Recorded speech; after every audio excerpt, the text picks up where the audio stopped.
ओम शांति। 24 जून 2025 आज की साकार मुरली रंगीन बड़े बड़े अक्षरों में पढ़ें, सुने और मंथन करें। हम प्रतिदिन प्रातः 4 बजे, 6 बजे, शाम को 4 बजे, 8 बजे मुरली मंथन करते हैं। आप सभी भी इस मुरली मंथन में साथी व सहयोगी बन सकते हैं। उसके लिए इसी वीडियो के डिस्क्रिप्शन बॉक्स में गूगल मीट और यूट्यूब लाइव का लिंक दिया हुआ है, जिससे भी आपको सुविधा हो आप जुड़ सकते हैं। ये लिंक चारों समय रोजाना के लिए एक ही रहता है, लिंक कभी नहीं बदलते। फिर भी यदि आपको जुड़ने में कठिनाई आ रही हो तो इसी वीडियो में जो देख रहे हैं नीचे चलती हुई लाइन में व्हाट्सएप नंबर दिखाई दे रहा है, उस पर मैसेज करके आप लिंक प्राप्त कर सकते हैं। आप प्रश्न पूछ सकते हैं, आपका कोई सुझाव है तो वो सुझाव भी आप हमें दे सकते हैं। ओम शांति। आज की साकार मुरली का सार आज है विशेष रूप से मातेश्वरी जी के पुण्य स्मृति दिवस पर प्रातः क्लास में सुनाने के लिए मधुर महावाक्य। मम्मा का डे है। मम्मा आज के दिन इस शरीर को, नश्वर शरीर को छोड़कर एडवांस पार्टी में, पहले एडवांस पार्टी में जाती है, फिर एडवांस स्टेज में जाती है। कोई याद दिलाएगा कि एडवांस पार्टी में क्या करती है और एडवांस स्टेज में क्या करती है? किसको पता है वो बताए। मम्मा एडवांस पार्टी में क्या करती है और एडवांस स्टेज में क्या करती है?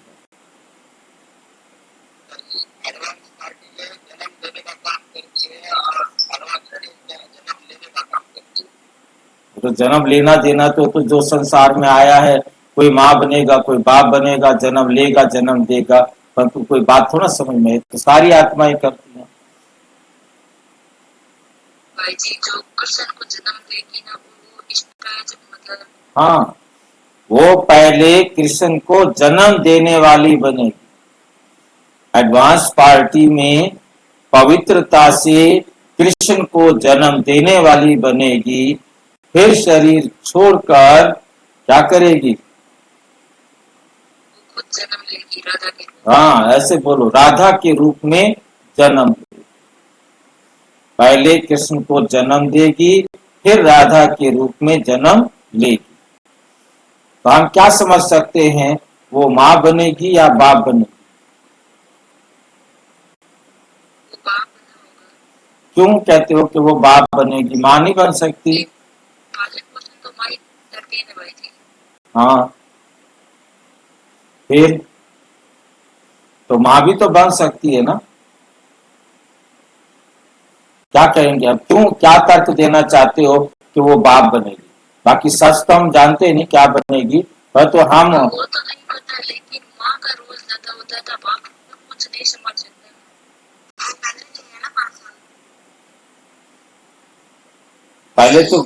पहले 5 साल पहले क्या मतलब जाने का?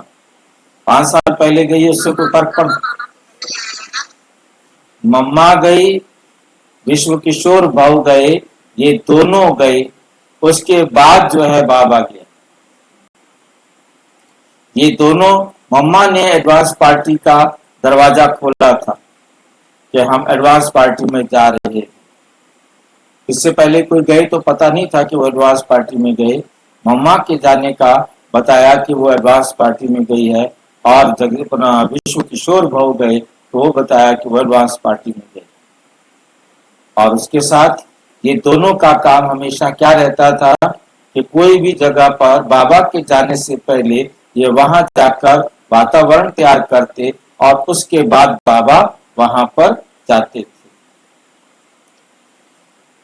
चलो, मम्मा आज इस प्रकार से हमें पढ़ाती है। मम्मा की मुरली सुनना, आज की मुरली बड़ी वंडरफुल है। गीत, मेरा छोटा सा देखो ये संसार, मेरा छोटा सा देखो ये संसार। मम्मा की मुरली में क्या विशेषता रहती है, सामान्यता कोई बताएगा? मम्मा की मुरली में सामान्यता क्या विशेषता रहती है?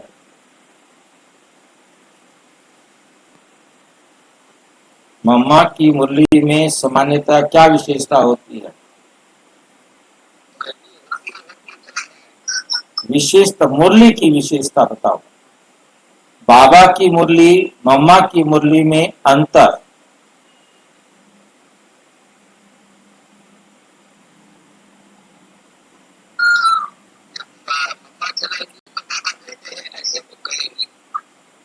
ऐसे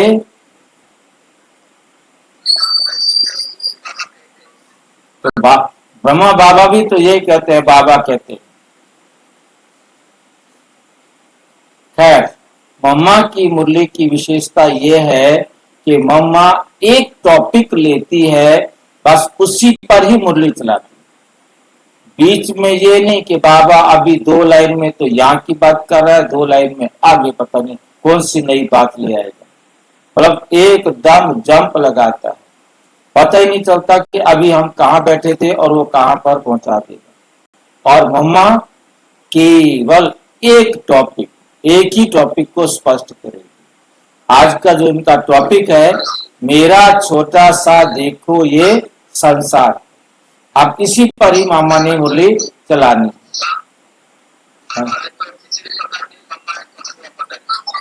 मम्मा क्या है?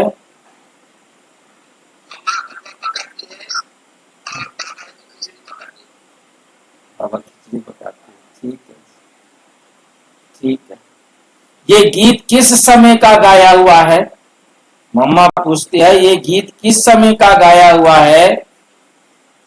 क्योंकि इस संगम युग, संगम समय ही हम ब्राह्मण कुल को का ये छोटा सा संसार, इस संगम युग पर ही हम ब्राह्मणों का ये छोटा सा संसार। ये हमारा कौन सा परिवार है? वे नंबरवार बतलाते हैं। हम परम पिता परम आत्मा शिव के पोत्रे हैं, ब्रह्मा सरस्वती की मुख्य संतान है। ब्रह्मा सरस्वती की मुख्य संतान है। विष्णु शंकर हमारे ताया जी है। ये क्या कहती है मम्मा?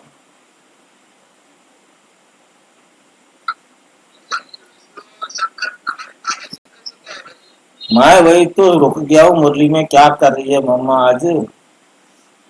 मेरा छोटा सा देखो ये संसार है, ये गीत किस समय का गाया हुआ है? क्योंकि इस समय ही हम ब्राह्मण कुल का ये छोटा सा संसार है। ये हमारा कौन सा परिवार है? वो नंबरवार बतलाते हैं। हम परम पिता परम आत्मा शिव के पोत्रे ब्रह्मा सरस्वती की मुख्य संतान है। क्या मतलब है? ब्रह्मा और सरस्वती की मुख्य संतान है, शिव बाबा की मुख्य संतान है, ब्रह्मा की मुख्य संतान है। आज हम सरस्वती की मुख्य संतान हो गए। क्या चक्कर है ये? हाँ जी भाई, यज्ञ की माता है। हम तो मम्मा को माता नहीं कह सकते ना। ये सब ऐसी बातें करेंगे तो दुनिया वाले कहेंगे ब्रह्मा सरस्वती युगल है क्या?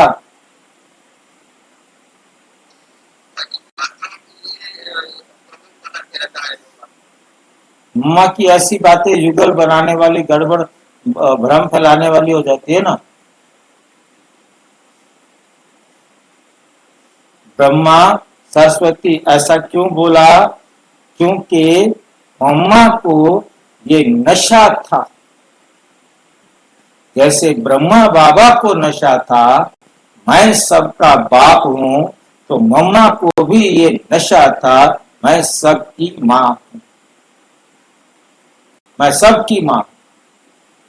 तो वो विश्व महाराजन, वो विश्व महारानी, दोनों को वो नशा था।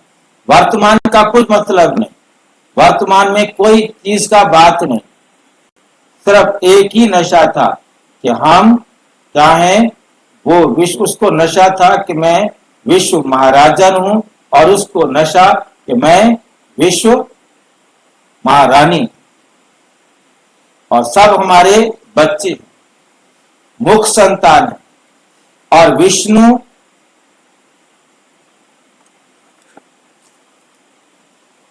विष्णु शंकर हमारे ताया जी हैं। ये कैसे हो सकते हैं ताया जी हमारे? भाई क्यों कह दिया मम्मा ने ये ताया हैं हमारे?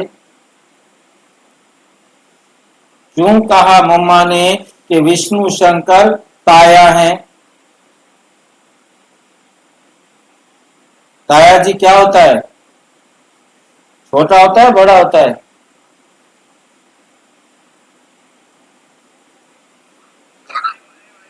हाँ जी,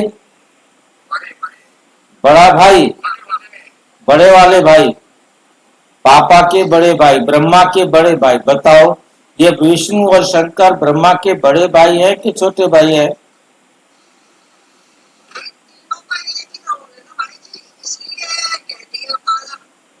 तीनों एक ही है, तो रोल एक जना बना रहा है, तो रोल तो बाद में आएगा ना। पहले ब्रह्मा बना, फिर शंकर जी बना, फिर विष्णु बना।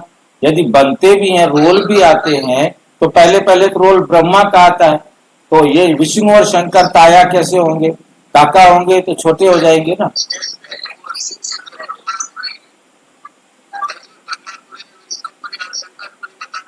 हाँ जी,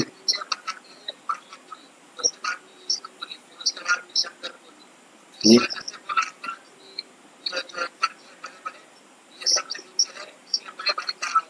ठीक ठीक ठीक, अनुमान ठीक है जी। क्योंकि उस समय सभी के दिमाग में भक्ति की बातें हैं, उनको एकदम कह देना कि ये ब्रह्मा विष्णु शंकर है नहीं, वो तो उठ के भाग जाएंगे। मम्मा तू पागल है, ये पागल हो गई है मम्मा, सारे छोड़ के चले जाते। इसलिए मम्मा ने कहा वो भी है, वो तुम्हारे विष्णु ता शंकर जो है वो तुम्हारे ताया जी हैं। और हम आपस में, किसको कहा? और हम आपस में, हम में कौन आया? मम्मा अपने आप को वापस में, मम्मा अपने आप को लाई है कि नहीं लाई है? मम्मा ने अपने आप को हम में लिया है या नहीं लिया? हैं जी, आ गई ना, चला। और देखो घूम फिर के वापस आ गई। और हम आपस में सभी भाई बहन ठहरे, डबल रोल। अब ये बातें कौन समझेगा? किसी को समझ में नहीं आएगा। बस ऐसे ही हम पढ़ते हैं, ठीक है पढ़ लिया, ओके ये पढ़ा हुआ, हम सब भाई बहन ठहरे। ये है अपना छोटा सा संसार, ये है हमारा अपना छोटा सा संसार। इनके आगे दे आगे और संबंध रचा ही नहीं है। इसी समय का इतना ही संबंध कहेंगे। देखो हमारा संबंध कितना बड़ी अथॉरिटी से है।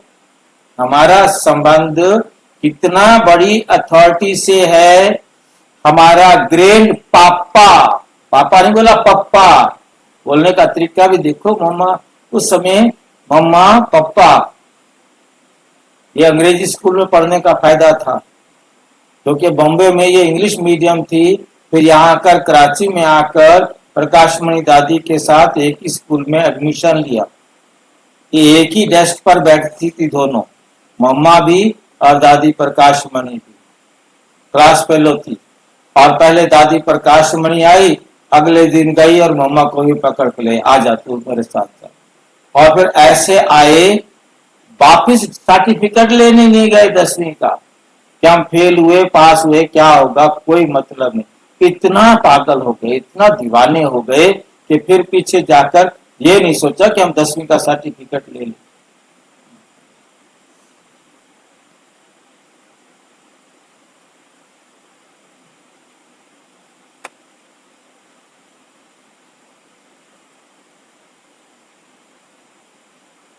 हमारा संबंध कितना बड़ी अथॉरिटी से है। हमारा ग्रैंड पप्पा, कौन है ग्रैंड पप्पा? शिव। और उनका नाम कितना भारी है, वो सारी मनुष्य सृष्टि का बीज रूप है, सर्व आत्माओं का कल्याणकारी है। सर्व आत्माओं का क्या है? कल्याणकारी है। होने कारण उनको कहा जाता है हर हर भोलानाथ, शिव महादेव। वो सारी सृष्टि का दुख हरता, सुख करता है। उस द्वारा हमें सुख, शांति, पवित्रता का बड़ा हक मिलता है। पवित्रता का बड़ा हक मिलता है। शांति में कोई कर्म बंधन का हिसाब किताब ही नहीं। शांति में का क्या मतलब है? शांति धाम में, परम धाम में कोई भी कर्म बंधन का हिसाब किताब नहीं होता। किसी के साथ सब आराम से, देखते भी नहीं, मुड़ते भी नहीं, हिलते भी नहीं, कुछ भी नहीं, पड़े रहते हैं जैसे कुछ पड़े हुए हों, वो भी हम देख नहीं सकते।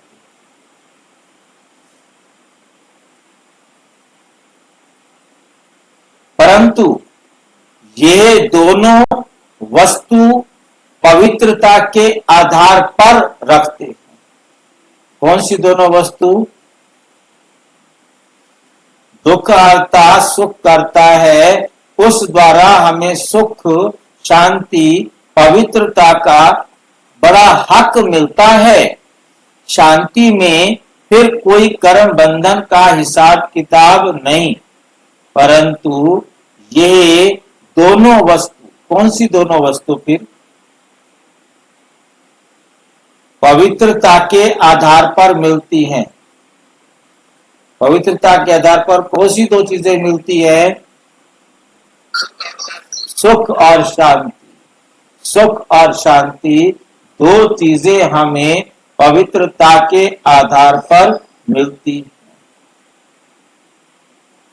जब तक पिता की परवरिश का पूर्ण वर्षा ले, पिता से सर्टिफिकेट ना मिले, तब तक वो वर्षा मिल नहीं सकता। वह सर्टिफिकेट भी लेना है, ठीक है कि नहीं? जब तक पिता की परवरिश का, ब्रह्मा बाबा की पालना का पूर्ण वर्षा ले, पिता से सर्टिफिकेट नहीं मिला है, तब तक वर्षा मिल नहीं सकता। देखो ब्रह्मा के ऊपर कितना बड़ा काम है। मलेच्छ 5 विकारों में मैली अपवित्र आत्माओं को बुलबुल बनाते हैं। जिस अलौकिक कार्य का उजूरा फिर सतयुग का पहला नंबर श्री कृष्ण पद मिलता है। अब देखो उस पिता के साथ तुम्हारा कैसा संबंध है, तो कितना बेफिक्र और खुश होना चाहिए। अब हर एक अपने दिल से पूछे, हम उनके पूर्ण रीति हो चुके हैं? हम उनके पूर्ण रीति हो चुके हैं? सोचना चाहिए कि जब परमात्मा बाप आया है तो उनसे हम कंप्लीट वर्षा ले लेवे। उनसे हम क्या ले लेवे? कंप्लीट वर्षा ले सकते हैं, ले लेवे ना। स्टूडेंट का काम है संपूर्ण पुरुषार्थ कर स्कॉलरशिप लेना। तो हम पहला नंबर लॉटरी क्यों ना विन करें? पहला नंबर लॉटरी क्यों ना विन करे? वे है विजय माला में पिरोया जाना। बाकी कोई है जो दो लड्डू पकड़ पकड़ कर बैठे हैं। यहाँ का भी हद का सुख लूं और वहां का भी वैकुंठ में कुछ ना कुछ सुख ले लेंगे। ऐसे विचारवान को मध्यम और कनिष्ठ पुरुषार्थी कहेंगे, ना कि सर्वोत्तम पुरुषार्थी। मध्यम, कनिष्ठ और मध्यम पुरुषार्थी कहेंगे, ना कि सर्वोत्तम पुरुषार्थी।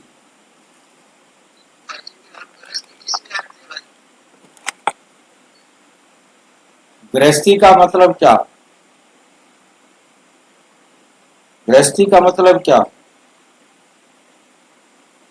गिरी हुई हस्ती, गिरी हुई हस्ती का कोई हिसाब किताब नहीं होता।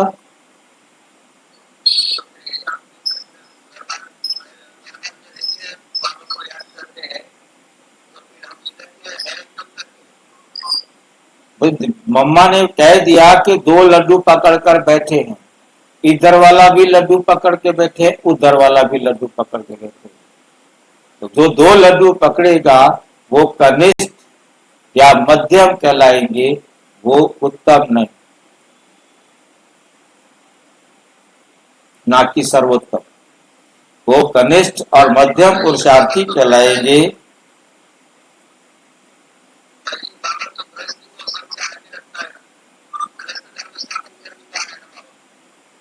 हाँ जी,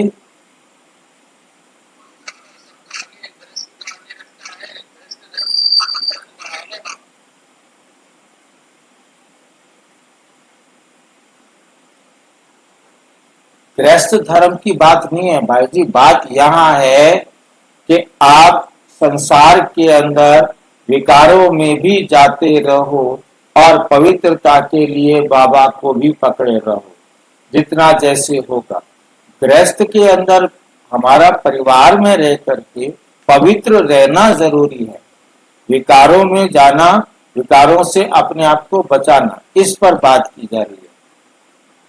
गृहस्थी बोलेंगे तो विकार में जाने वाले, ठीक है क्या नहीं?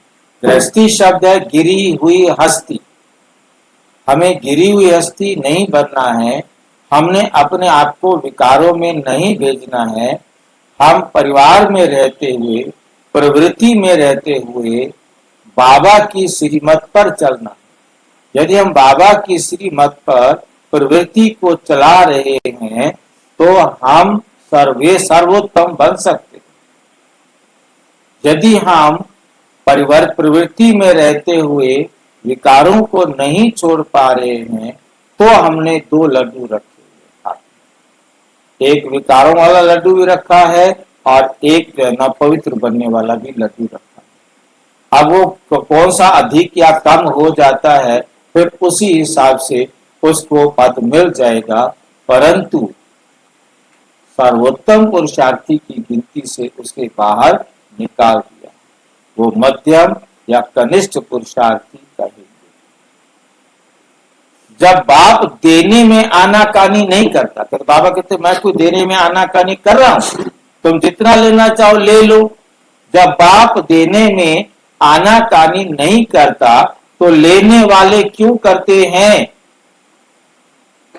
तब गुरु नानक ने कहा परमात्मा तो दाता है, परमात्मा तो दाता है। उसके लिए अपनी पंजाबी भाषा में, वहां की पाकिस्तानी भाषा में कहा गया समर्थ है, मगर आत्माओं को लेने की ताकत नहीं है। उसके लिए जो भाषा है, उनकी कहावत है देंदा दे लेंदा थक पाए। देंदा माना देने वाला, वो दे रहा है, और लेंदा लेने वाला थक गया कि तो बस मैं और नहीं ले सकता। कितनी बढ़िया बात है। देंदा दे लेंदा थक पाए। देने वाला देता है लेकिन लेने वाला थक जाता है। आपके दिल में आता होगा, हम क्यों नहीं चाहेंगे कि हम ये उच्च पद पाए, परंतु देखो बाबा कितनी मेहनत करता है, फिर भी माया कितना विघन डालती है। क्यों? अब माया का राज्य समाप्त होने वाला है। माया का राज्य क्या है? समाप्त होने वाला है। अब माया ने सारा सार निकाल दिया है। सार किसने निकाल दिया है? माया। अब कौन समझाएगा कि माया ने कौन सा सार निकाला है?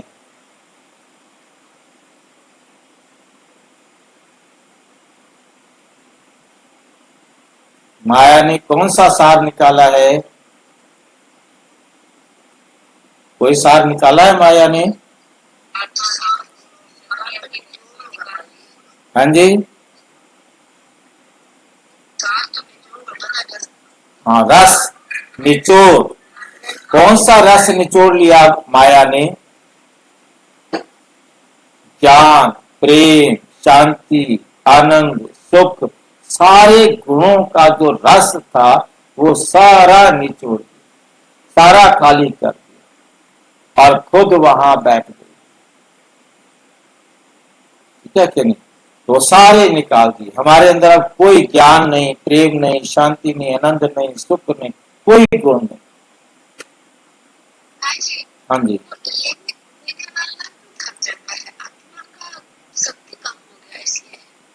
नहीं, आत्मा की शक्ति नहीं, पर एक कहावत बनी हुई है कि देने वाला तो दे रहा, परमात्मा तो देता जा रहा है। आ जाओ, जो आ जाओ ले जाओ, जो आ जाओ ले जाओ, जो आ जाओ ले जाओ, क्योंकि वो तो देवता है, वो तो और कुछ करता नहीं।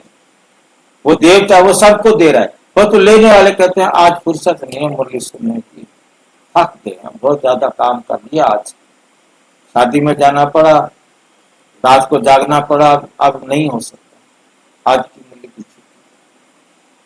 तो बाबा मुरली ज्ञान बांटने के लिए बैठा है, बच्चे कहते नहीं हमारे पास टाइम नहीं। अब जो विकारों में जाता होगा वो थका रहता है, उसके उससे काम करने की इच्छा हो ही नहीं सकती।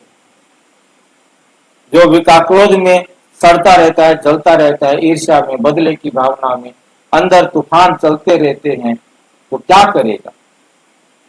वो बाबा की श्रीमत का मंथन कब करेगा, कैसे करेगा, कब करे बताओ? उसके ऊपर इतने तूफान है। हाँ जी,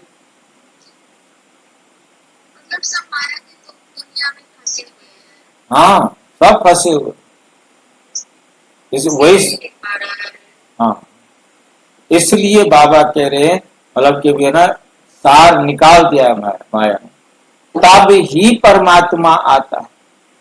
जब एकदम सार नहीं रह जाता तब परमात्मा कहते मैं आता।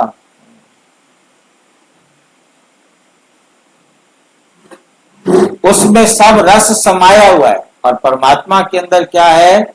सारा रस भरा हुआ है। वो सारे रस अपने आप में जो भी भरना चाहे, जितना भरना चाहे, भर सकता। उसके पास कभी है ही नहीं। एक ऐसा सौदागर आया है, कल मोमा ने कहा ना, एक ऐसा सौदागर आया है, बाबा आया है, जिसके पास कहता है सुख, शांति, पवित्रता, आनंद मैं तुम्हें सब देने के लिए आया हूं, परंतु मैं दूंगा उसे जो पवित्र बनेगा। पवित्र बनो तो मैं ये तुम्हें दे दूंगा। उनसे सभी संबंधों की रचना, उसे माँ का, बाप का, पति का, पत्नी का, भाई का, दोस्त का, संसार का कोई भी रिश्ते का सुख आप उस परम पिता परमात्मा से ले सकते। क्योंकि ये है हमारा आत्मा का, देह का संबंध नहीं है, आत्मा का संबंध। परंतु सारे संबंध निभाने के लिए ये कंडीशन याद रखनी है। कौन सी शर्त याद रखनी है? सारे रिश्ते निभाते हुए, सारे रिश्ते निभाने के लिए हमने कौन सी शर्त निभानी है? सिर्फ एक ही शर्त। कोई भी रिश्ता निभाना है, शर्त एक ही है। किसी को नहीं पता तो कैसे निभाओगे बाबा के साथ सारे संबंधों की शर्त नहीं पता। कहना मामा का मान है। हाँ, एक ही शर्त है, चाहे तो मुझे जो रिश्ता मर्जी है मुझे बना लो, हाँ, नौकर बना लो, लेकिन पापा कहना कुछ नहीं मानते। हाँ कहना मेरा मानना है, तुम मेरे से कोई उम्मीद नहीं करना कि मैं तुम्हारा कहना मानूं। मतलब रिश्ता निभाने का काम तुम्हारा है, मेरा रिश्ता निभाना नहीं। मैं तो तैयार खड़ा हूं, जो कहोगे मैं कर दूंगा।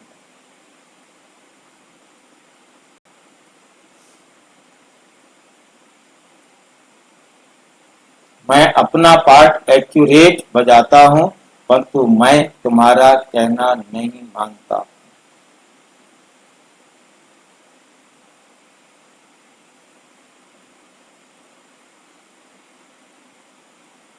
उनसे सभी संबंधों की रसना, सभी संबंधों का रस आनंद ले सकते। तभी तो त्वमेव मातास्ते पिता त्वमेव, त्वमेव बंधुस्ते सखा त्वमेव, त्वमेव विद्यास्ते द्रविणम त्वमेव, त्वमेव सर्व मम देव देव। आदि ये महिमा उस परम आत्मा की है, की गाई हुई है। तो बलिहारी इस समय की है जो ऐसा संबंध हुआ है, जो हमारे साथ सारे रिश्ते निभाने के लिए तैयार है। तो परमात्मा के साथ इतना संपूर्ण संबंध जोड़ना है जो 21 जन्मों के लिए सुख प्राप्त हो जाए। ये है पुरुषार्थ की सिद्धि। परंतु 21 जन्म का नाम सुन, 21 जन्म का नाम सुन ठंडे मत पड़ जाना।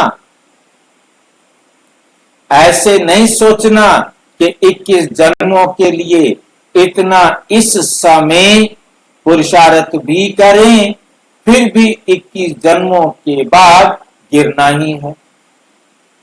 जैसे हम रोजाना सुनते हुए 21 जन्म 21 जन्म। अच्छा, 21 जन्म का वर्षा तो बाबा से हम ले लें, फिर आगे क्या होगा? आगे गिरेंगे। गिरना पड़ेगा क्या? बिल्कुल गिरना पड़ेगा। आप 100 नंबर लेके जाओ तो भी आपको 21 जन्म के बाद गिरना है। 21 जन्म के बाद क्या? आते ही गिरना है। इस संसार में आते ही तुमने गिरना शुरू हो जाना है। 80 नंबर वाला भी गिरेगा तो 10 नंबर वाला भी गिरेगा। हर आत्मा जो परम धाम से आएगी, आना माना गिरना, फिर वो गिरती ही रहेगी जब तक जीरो नहीं। और सारे विश्व की आत्माएं, कितनी वंडरफुल बात है, चाहे वो कितने नंबर वाली हो, इस संसार में कभी भी आई हो, परंतु घर एक साथ जाएंगे। परम धाम परम अवस्था में एक साथ जाएंगे, एक ही सेकंड में जाएंगे।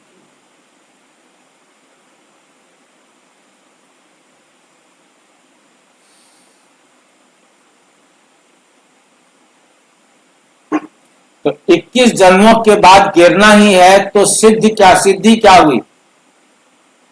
परंतु ड्रामा के अंदर आत्माओं को की जितनी सर्वोत्तम सिद्धि मुकर्रर है वो तो मिलेगी ना, वो तो मिलेगी ना।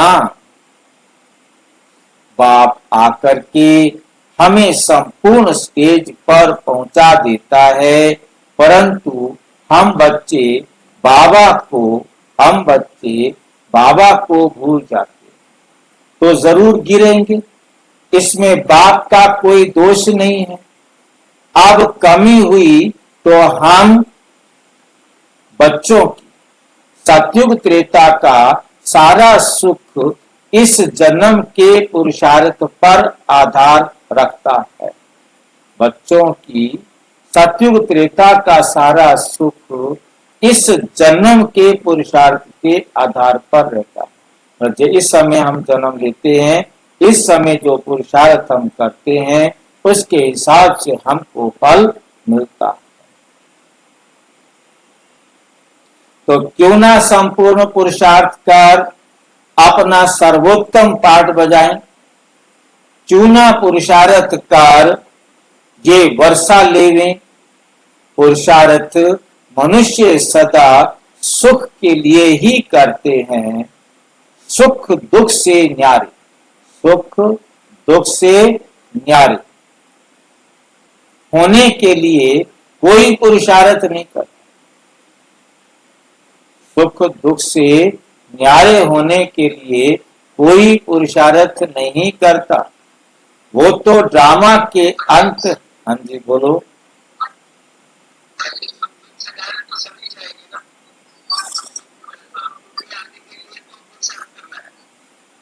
सुख में आने के लिए तो पुरुषार्थ करना है, परंतु सुख और दुख से न्यारे होने के लिए कोई पुरुषार्थ नहीं करता। उसका तो कोई पुरुषार्थ नहीं है ना। मैंने जिनको थप्पड़ मारे हुए हैं वो आकर के पिटाई करेगा, मैंने जिनको प्यार किया हुआ है वो आकर के प्यार करेगा। कोई उसे रोक नहीं सकता, कोई जबरदस्ती कर नहीं सकता। मैंने जिसकी पिटाई कर दिया है वो तो पिटाई मेरी करेगा ना, छोड़ेगा? कभी भी नहीं छोड़ेगा। तो क्यों ना संपूर्ण पुरुषार्थ कर अपना सर्वोत्तम पाठ बजाएं। क्यों ना पुरुषार्थ कर वो वर्षा लेवें। पुरुषार्थ मनुष्य सदा सुख के लिए ही करता है, सुख दुख से न्यारे होने के लिए कोई पुरुषार्थ नहीं करता। वो तो ड्रामा के अंत में परमात्मा आए, सभी आत्माओं को सजा दे, पवित्र बनाए, पाठ से मुक्त करे। क्या ये लाइन हम हजम कर सकते हैं?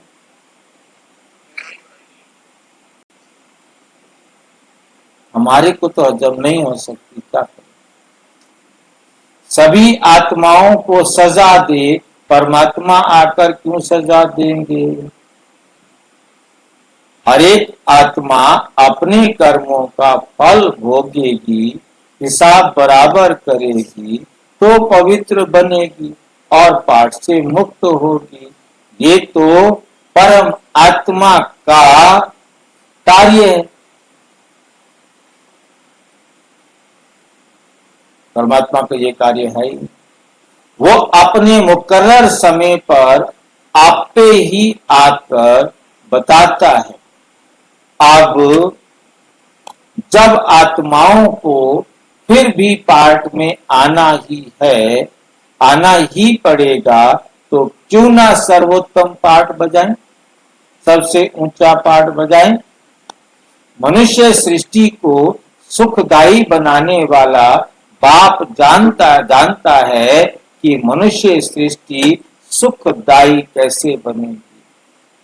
जब तक आत्माएं स्वच्छ नहीं बनी हैं, तब तक संसार सुखदायी नहीं हो सकता। इसलिए वो आकर के पहले आत्माओं को ही स्वच्छ बनाते हैं। आत्माओं को ही क्या करते हैं? स्वच्छ बनाते हैं। अभी आत्मा को इम्प्योरिटी, अस्वच्छता लगी है। पहले उस इम्प्योरिटी को निकालना है, फिर आत्मा के बल से हर चीज से उनकी तमो प्रधानता बदल करके सतो प्रधानता होगी, जिसको कहेंगे कि सभी गोल्डन एज में आ जाते हैं। कहाँ आ जाते हैं? गोल्डन एज में आ जाते हैं। तो ये तत्व आदि सब golden age golden age stage में आ जाते हैं। परंतु पहले आत्मा की स्टेज बदलती है, तो आत्माओं को बदलाने वाला अर्थात आत्माओं को प्योरीफाइड बनाने वाला फिर अथॉरिटी वो हो गया। तुम देखते हो ना कि अभी दुनिया बदलती जा रही है।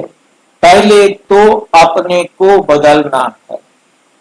जब हम अपने को बदलेंगे तब उसके आधार से दुनिया बदलेगी। अगर अभी तक हमारे में फर्क अभी तक हमारे में फर्क नहीं आया, तो अभी तक हमारे में फर्क नहीं आया तो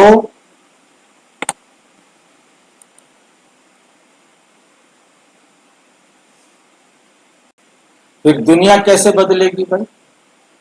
फिर दुनिया कैसे बदलेगी?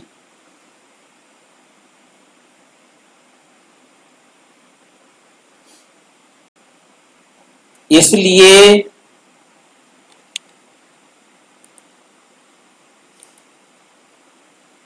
अपनी जांच रोज करो, अपनी जांच रोज करो, बिना छुट्टी, बिना नागा, एक भी मौका खोए बिना।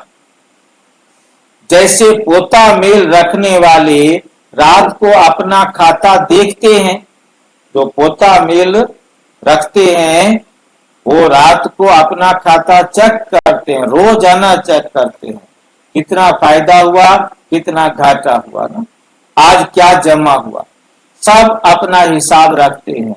तो ये भी अपना पोता मेल रखना है। या हमको कौन सा पोता मेल रखना है? मेरे में कितना सुधार हुआ, कितनी कसर अभी बाकी रह गई है, कितना नुकसान रहा। अगर नुकसान में कुछ ज्यादा गया तो फिर दूसरे दिन के लिए खबरदार हो जाओ, खबरदार रहना। इसी तरह से अपना अटेंशन रखने से फिर हम फायदे में आते जाते, फायदे में जाते जाते अपनी जो पोजीशन है उसको पकड़ते चलेंगे। ये लाइन किसको समझ में आई है? अपनी जो पोजीशन है उसको पकड़ते चलेंगे। हर एक आत्मा की अपनी अपनी पोजीशन है ना, जिस पोजीशन पर पहुंचकर उसने घर जाना है। तो ऐसी जांच रखते, हाँ जी, पकड़ते जाएंगे, पकड़ते चलेंगे। जैसे मान लो कोई आत्मा 80 नंबर वाली है, कोई आत्मा 80 नंबर वाली है, तो वे अपने 80 नंबर तक पहुंचने के लिए पुरुषार्थ करती जाएगी ना। कोई आत्मा 70 वाली है, कोई वाली 40 वाली है, कोई 50 वाली है। हर एक आत्मा अपनी स्टेज को, अपनी पोजीशन को पकड़ती जाएगी। आगे भी और अच्छी तरह मम्मा इस बात को कहती है। तो ऐसी जांच रखते अपने को बदला हुआ महसूस करना चाहिए। ऐसे नहीं कि हम तो देवता बनेंगे, वे तो पीछे बनेंगे, अभी जैसे हैं वैसे ठीक है, नहीं। अभी से वे देवताई संस्कार बनाने हैं, अभी से वे देवताई संस्कार बनाने हैं। इसको देखो ना क्या बनाते, कैसे आपने सीखना। अभी से वे देवताई संस्कार बनाने हैं। क्या कर रहे हो बता के दो। अभी तक जो 5 विकारों के वश संस्कार चलते थे, अभी देखना है कि उन विकारों से हम छूटते जा रहे हैं, उन विकारों से हम छूटते जा रहे हैं। हमारे में जो क्रोध आदि था वह निकलता जा रहा है, हमारे अंदर जो क्रोध आदि था वे निकलता जा रहा है। लोभ या मोह आदि जो था वो सब विकारी संस्कार बदलते जा रहे हैं। अगर बदलते जा रहे हैं, छूटते जा रहे हैं, तो मानो हम बदलते जा रहे हैं। अगर नहीं छूटते तो समझो कि अभी हम बदले नहीं हैं। तो बदलने का फर्क महसूस होना चाहिए, अपने में चेंज आनी चाहिए। ऐसे नहीं कि सारा दिन विकारी खाते में ही चलते रहे, बाकी समझें कि हमने अच्छा कोई दान पुण्य किया, बस नहीं। हमारा जो कर्म का खाता चलता है उसी को हमको संभालना, उसी में हमको संभालना है। मतलब जो हमारा कर्म का खाता चलता है, सारा दिन लेन देन हमारा परिवार में चलता है, उसी में हमको संभालना है। हम जो कुछ करते हैं उसमें किसी विकार के वश हो अपना विकर्मी खाता तो नहीं बनाते हैं। इसमें अपने आप को संभालना है, ये सारा पोता मेल रखना है। और सोने से पहले 10-15 मिनट अपने को देखना चाहिए कि सारा दिन हमारा कैसे बीता, हमारा कैसे बीता। कोई तो नोट भी करते हैं, क्योंकि पिछले पापों का जो सिर पर बोझा है उसे भी मिटाना है। उसके लिए बाप का फरमान है। क्या फरमान है? मुझे याद करो। तो वे भी हमने कितना समय याद में दिया, कितना समय हमने याद में दिया। क्योंकि ये चार्ट रखने से दूसरे दिन के लिए सावधान रहेंगे। ऐसे सावधान रहते रहते फिर सावधान हो जाएंगे। फिर हम क्या हो जाएंगे? सावधान हो जाएंगे। फिर हमारे कर्म अच्छे रहते चलेंगे और फिर ऐसा कोई पाप नहीं होगा। तो पापों से ही तो बचना है ना, पापों से ही तो बचना है ना। अच्छा, मीठी माँ का मीठे मीठे बच्चों प्रति याद, प्यार और गुड मॉर्निंग। हम बच्चों की भी बाप दादा को, मीठी मीठी मम्मा को याद, प्यार और गुड मॉर्निंग।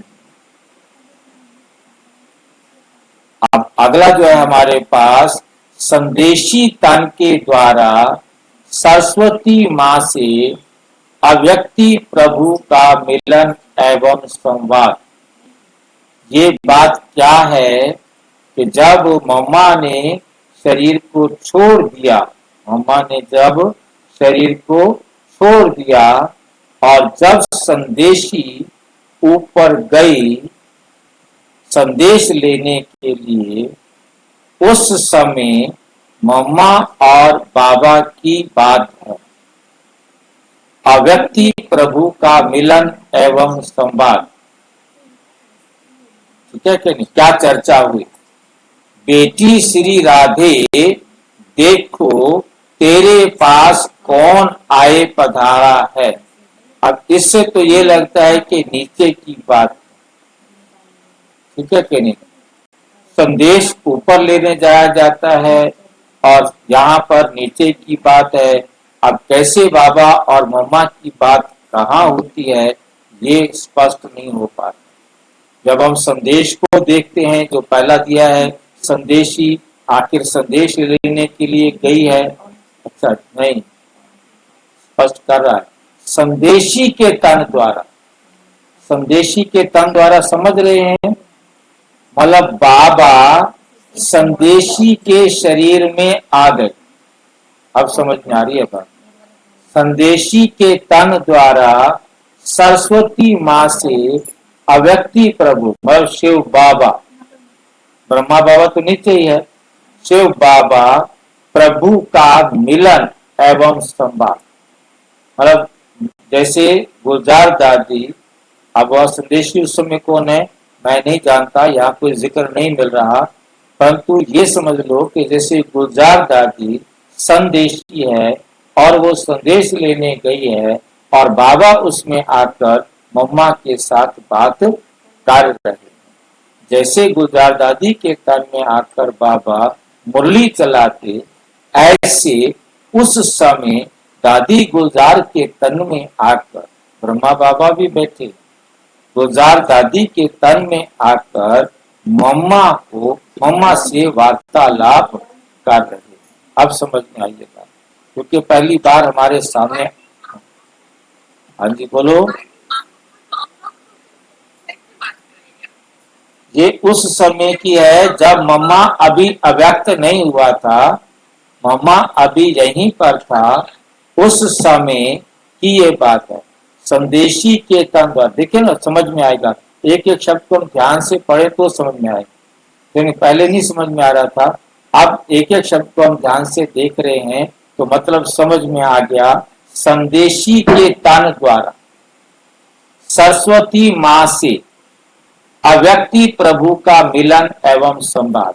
अव्यक्ति प्रभु मतलब शिव बाबा जो अशरीरी है, अव्यक्ति माना अशरीरी, शिव बाबा का संदेशी के तन में आकर सरस्वती माँ से मिलना और संवाद माना बातचीत करना, वार्तालाप होना। ये वार्तालाप है मम्मा के बीच में और शिव बाबा के बीच, ठीक है कि नहीं। उस समय दादी मम्मा जो है कैंसर से पीड़ित है, मतलब कैंसर का उनके ऊपर प्रभाव था, और जिसके कारण आप समझ सकते हैं कि कितना दर्द होता है कैंसर का। और मम्मा जब भी कमरे से बाहर निकलती थी सारे दर्द को ऐसे पी करके निकलती थी कि ये है ही नहीं, ये है ही नहीं, ठीक है। कितना मतलब अपने अंदर था कि मेरा दर्द किसी को पता ही ना चले। संदेशी के तन द्वारा सरस्वती माँ से अव्यक्ति प्रभु का मिलन संवाद। बेटी श्री राधे देखो तेरे पास कौन आए पधारा है, तुम्हारे पास कौन आए पधारा है। शिव बाबा कह रहे हैं राधा से, बेटी श्री राधे, ऐसे प्यार से बोलते हैं। कितनी बड़ी ताकत तुमसे बात कर रही है, कितनी बड़ी ताकत बताओ। मम्मा के लिए शिव बाबा नीचे उतर आया बात करने, हमारे से बात करने आता।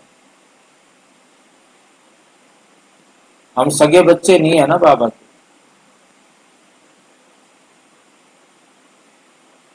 मेरे आने के राज से तुम खुद को भी जान सकती हो, मेरे आने के राज से तुम खुद को भी जान सकती हो। आने वाले की पोजीशन के साथ खुद की पोजीशन अथवा पद को भी जान सकती हो, पद को भी जान सकती हो। हे राधे बेटी, तुम मेरा जलवा देखना चाहती हो। राधा को बोल रहे, मम्मा को कह रहे हैं बाबा, तुम मेरा जलवा देखना चाहती हो। मैं चाहूं तो 1 सेकंड में विनाश करा सकता हूं, 1 सेकंड में विनाश करा सकता हूं, परंतु करता नहीं, परंतु करता नहीं हूं। क्यों? क्योंकि विराट फिल्म अनुसार जो जो कर्तव्य, विराट फिल्म का मतलब समझे, ये वर्ल्ड का जो ड्रामा है, इतने बड़े विराट ड्रामा फिल्म के अनुसार जो जो कर्तव्य जिस जिस द्वारा जैसे प्ले होने हैं वो अवश्य प्ले होंगे। अव्यक्त प्रभु अनादि कायदे कानून को जानने वाला है। अपने लिए क्या कह रहे हैं? अव्यक्त प्रभु, अपने लिए प्रयोग किया शिव बाबा ने। अव्यक्त प्रभु माना, अव्यक्त का मतलब हमें स्पष्ट है, अशरीरी। अव्यक्त का मतलब है अशरीरी। प्रभु अनादि कायदे कानून को जानने वाला है, अनादि कायदे कानून को जानने वाला है। अनादि कायदों की पहचान आकर देते हैं, जानने वाला है ही, और अनादि कायदों की पहचान आकर देते हैं। ये सारी सृष्टि का अनादि खेल स्टेज पर प्ले होता है, तो प्रैक्टिकल प्ले होने में समय लेता है। अगर इतने वर्षों का खेल, इतने वर्षों का खेल एक सेकंड में पूरा कर दूं तो बाकी खेल क्या चले। तो जो जो तकलीफ जैसे जैसे देखनी या सहन करनी है वो वैसे वैसे ही उसी अटपटे राज से रिपीट होती है। ये अटपटी रिपीटेशन है जिसको है प्यारी मम राधे, हे प्यारी मम राधे, तुम और मैं देख कितना हर्षित होता हूं। जिसको हे प्यारी मम राधे, तुम और मैं देख कितना हर्षित होता हूं। इस विराट ड्रामा के सभी पार्ट टेस्ट लेने वाले बने हुए। इस खेल को चलाने वाला अगर चाहे तो एक सेकंड में इस ड्रामे को ड्रॉप कर फिर नए सिरे से शुरू कर देवे।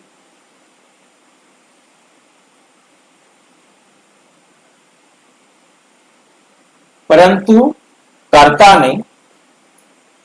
करता नहीं है, क्योंकि ईश्वर को भी इस साधारण रीति से कर्तव्य चलाना पड़ता है। स्वयं सर्वशक्तिवान निराकार ईश्वर साकार में है, परंतु साधारण वेश में। परंतु कैसा है? साधारण वेश में। यही तो भूल भुलैया का खेल है। जिसको जो जाने वह जानी जानन हार, वह जानी जानन हार।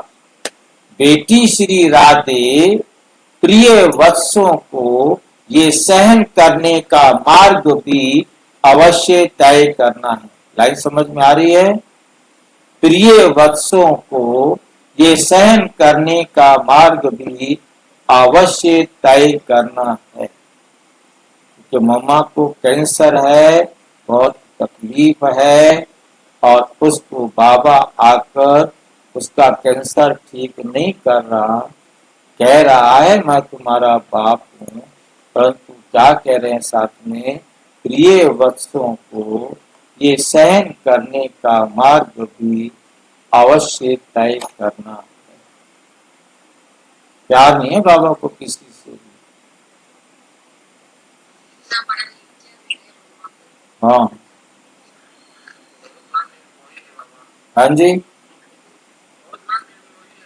हाँ बिल्कुल निर्मोही है, सब खरीद। तो हमारे लिए भी है ना, वो इस समय जो भी बिल्कुल बिल्कुल, इसलिए तो हमें पढ़ने का मौका मिला है। अवश्य तय करना है। हाँ जी, हाँ जी, बाबा से कोई हेल्प की उम्मीद नहीं नहीं बिल्कुल नहीं।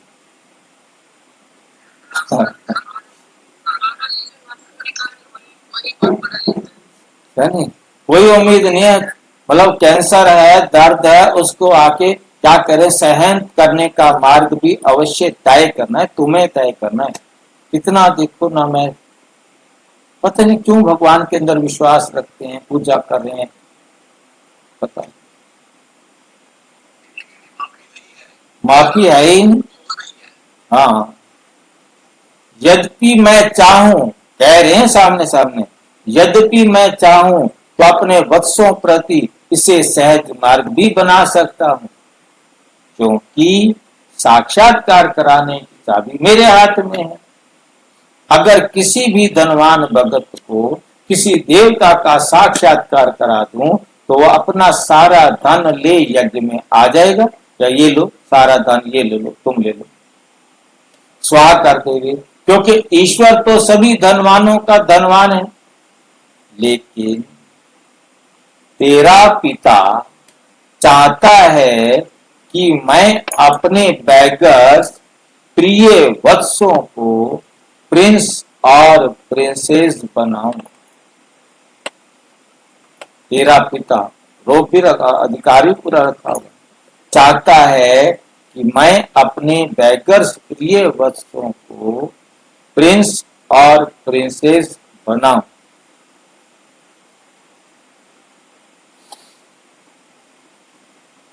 इसलिए तुम ये सब सहन करना, इसलिए तुम ये सब सहन करने के बाद ही प्रिंस और प्रिंसेस जाए बनेंगे, प्रिंस और प्रिंसेस जाए बनेंगे। सहन करोगे तो जाके बनेंगे। हाँ जी, यहाँ जो बोला ना बेगार्स प्रियो वत्सों को, मतलब जो स्व इच्छा से बेकार बनेगा उनको। मैं अपने बैगर्स, जिन्होंने अपना सर्वस्व त्याग कर दिया, वो किसी चीज को मेरा नहीं कहते, तन भी मेरा नहीं, मन भी मेरा नहीं, धन भी मेरा नहीं, जन भी मेरे नहीं, मेरा तो एक शिव बाबा, वो है बैगर्स। और जो बाबा से प्रिय वत्स, उनको प्रिंस और प्रिंसेस बनाओ।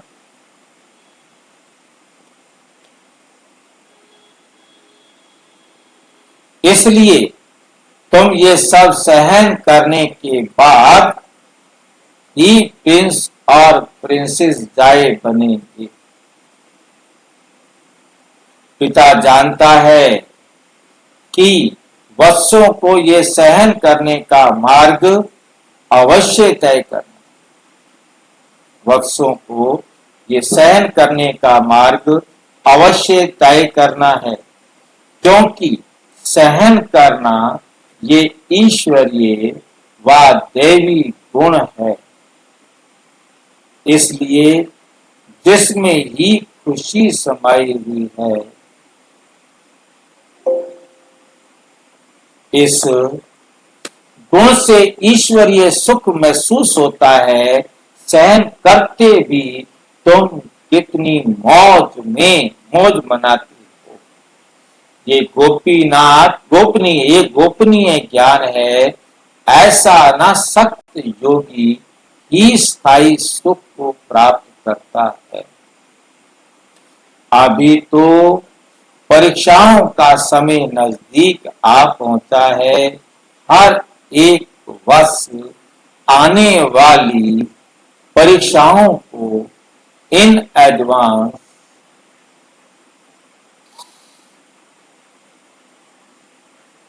सामने रख उस अभ्यास में चलता चले। जो कल आने वाली समस्या है, उसके लिए आज तैयारी कर।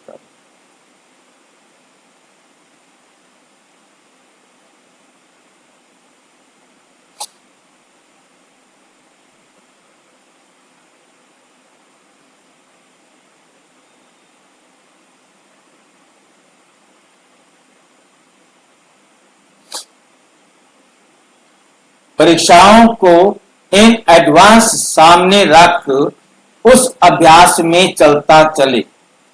भल कोई भी वस्तु को खान पान आदि ना मिले, परंतु खुद बेपरवाह बादशाह उपस्थिति हो, ऐसी अपनी सुंदर अवस्था बहुत समय से लेकर धारण करनी है।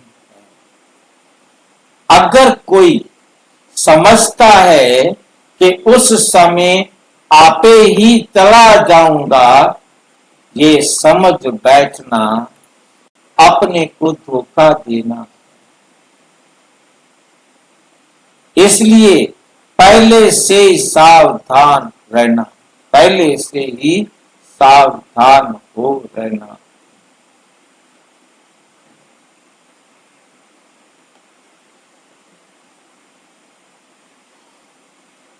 मेरे अति प्रिय वत्स याद में तो बैठते हैं, परंतु अभी तक उस लाइट का तेज मेरे वतन तक नहीं पहुंचता। आपकी जो फ्रीक्वेंसी है वो मेरे तक नहीं पहुंचती। आपका मैसेज बाबा कहते मेरे तक नहीं पहुंचता।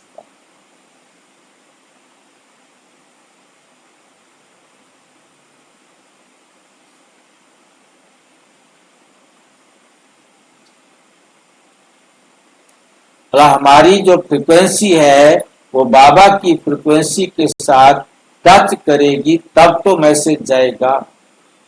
जब तक नेटवर्क की सीमा से कोई चीज बाहर है तो वो सब बेकार।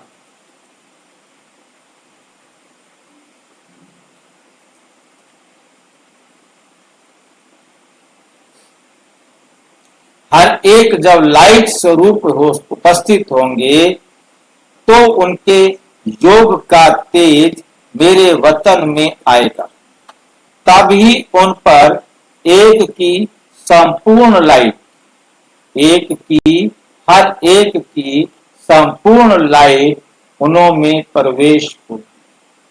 उस समय ही फिर शक्तियों की महिमा निकलेगी।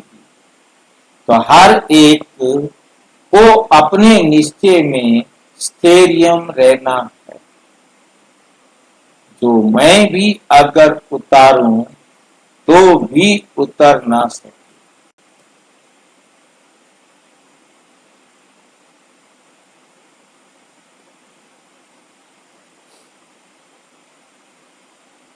हे शिरोमणि शक्ति राधे, ऐसे बातें करता है बाबा।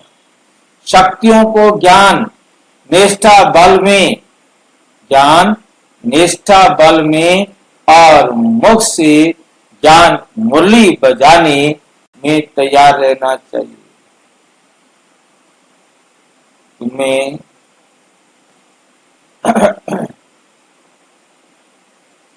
अपनी एक रस ईश्वरीय दृष्टि से हर एक को निहाल कर अपने मधुर वीणा से पहचान देनी है कि मैं कौन हूं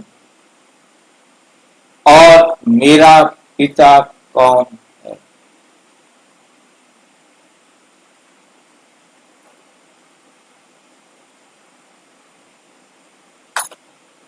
कि मैं कौन हूं, मेरा पिता कौन है।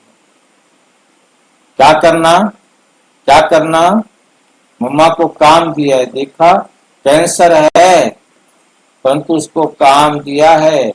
तुम्हें अपनी एक रस ईश्वरीय दृष्टि से हर एक को निहाल कर अपनी मधुर वीणा से पहचान देनी। वीणा वाणी नहीं का, वीणा का है, यानी वो बजाकर सबको अपनी पहचान देनी है।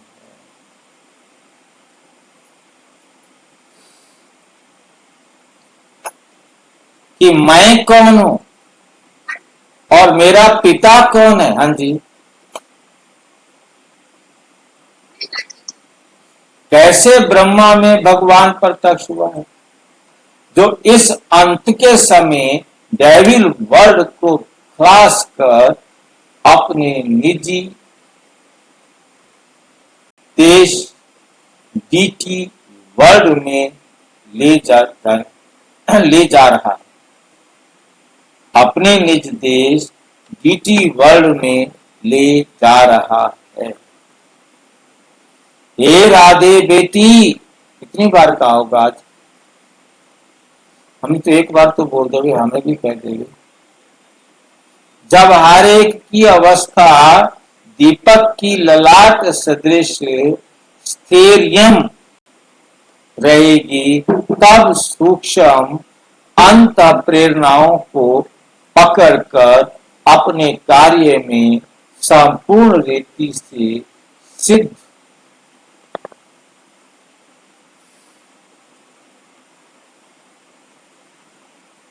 कर सकेंगे।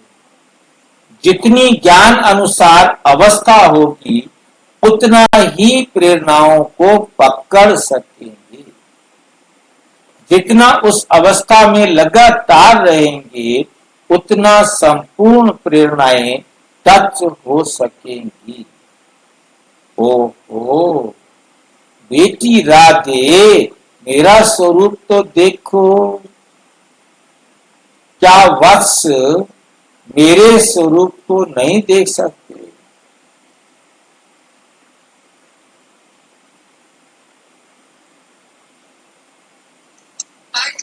समझा दो। बेटी राधे, मेरा स्वरूप तो देखो। क्या वत्स मेरे स्वरूप को नहीं देख सकते? ऐसा छोटा सा रूप है, कितना करो, इन आंखों से तो देख ही नहीं सकते ना। कि कैसे अखंड ज्योति तत्व से आकर मैं साक्षात प्रवेश करता हूं।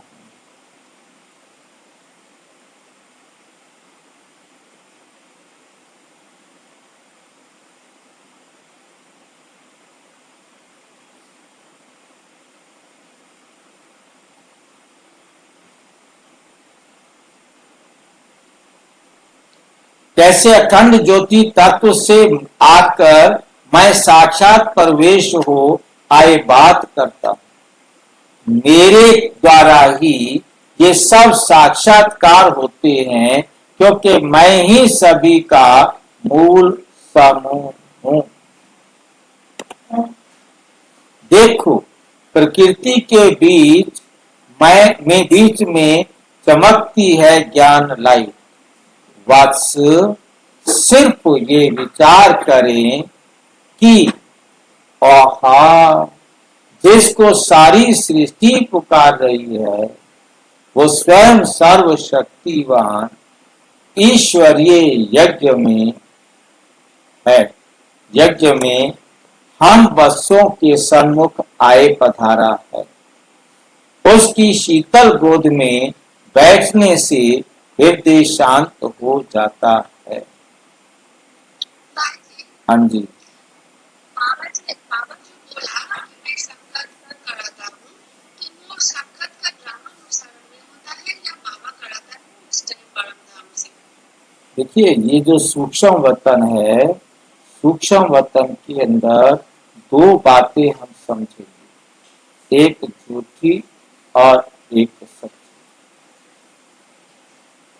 जो सच्ची है वो शिव बाबा साक्षात्कार कराता है, झूठी है बहने अपने आप सुन पढ़ करके आ जाती। नीचे से बंद कर दो इसको, नीचे नीचे लाल बटन बंद कर दो इसका।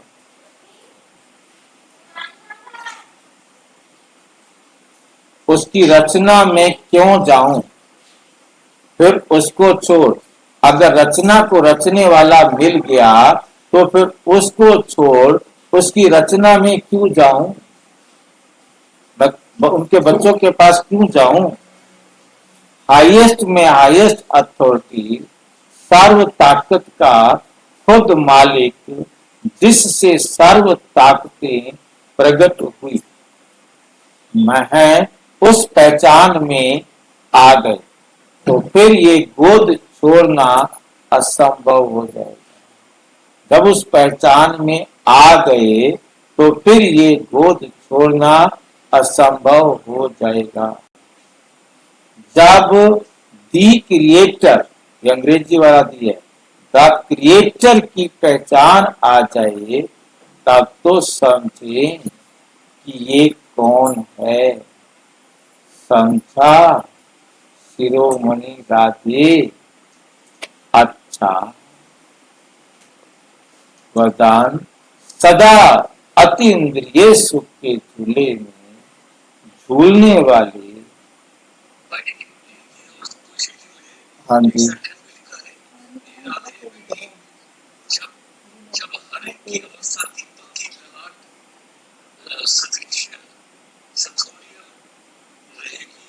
स्टेरियम रहेगी ना। कहाँ पर है?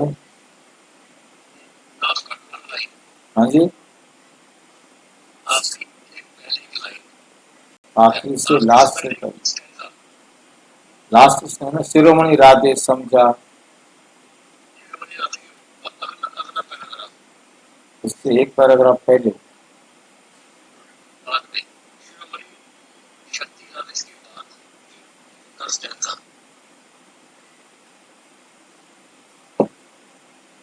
फिर से बोलो, क्या बोला है?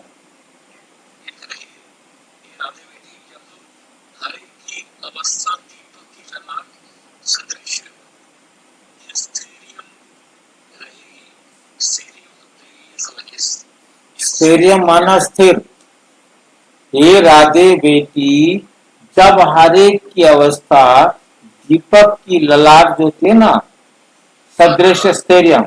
अब दीपक की लौ ऐसे ऐसे हिलती रहे तो प्रकाश ठीक नहीं होगा ना, है नहीं?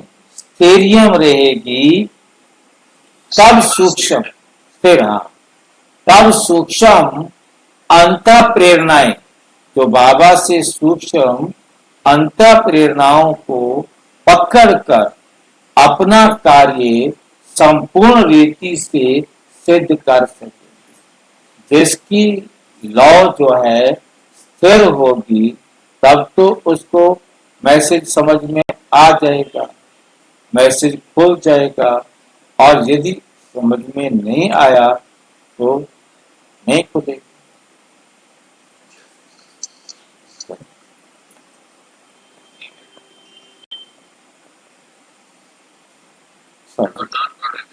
वरदान सदा अतीन्द्रिय सुख के झूले में झूलने वाले संगम युग की सर्व अलौकिक प्राप्तियों से संपन्न भव।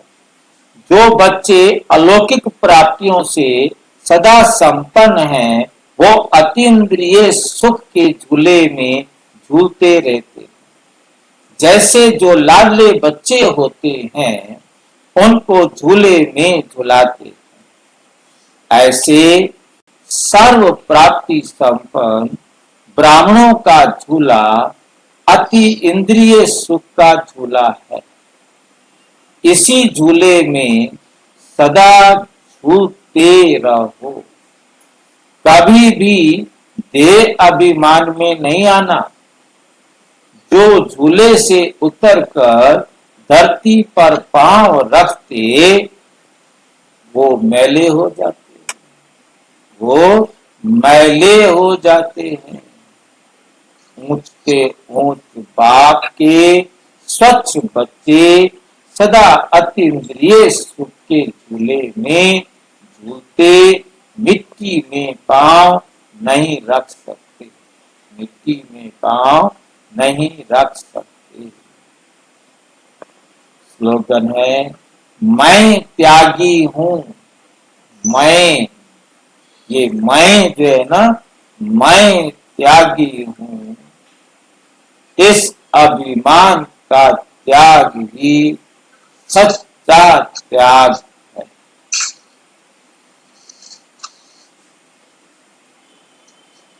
अव्यक्त इशारा, आत्मिक स्थिति में रहने का अभ्यास करो,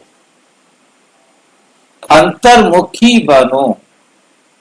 जब स्वयं को अकाल मूर्त आत्मा समझेंगे तो अकाले मृत्यु से, अकाल से, सर्व समस्याओं से बच सकेंगे।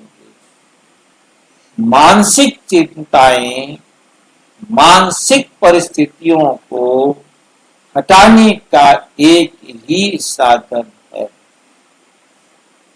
अपने इस पुराने शरीर के भान को, पुराने शरीर के भान को मिटाना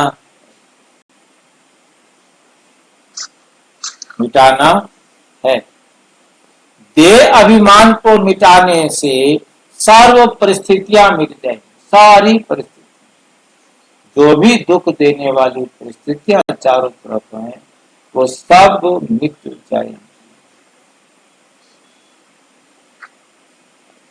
अच्छा, ओम शांति। और विस्तार से जानने के लिए प्रजापिता ब्रह्मा कुमारी ईश्वरीय विश्वविद्यालय के किसी भी सेवा केंद्र पर संपर्क करें।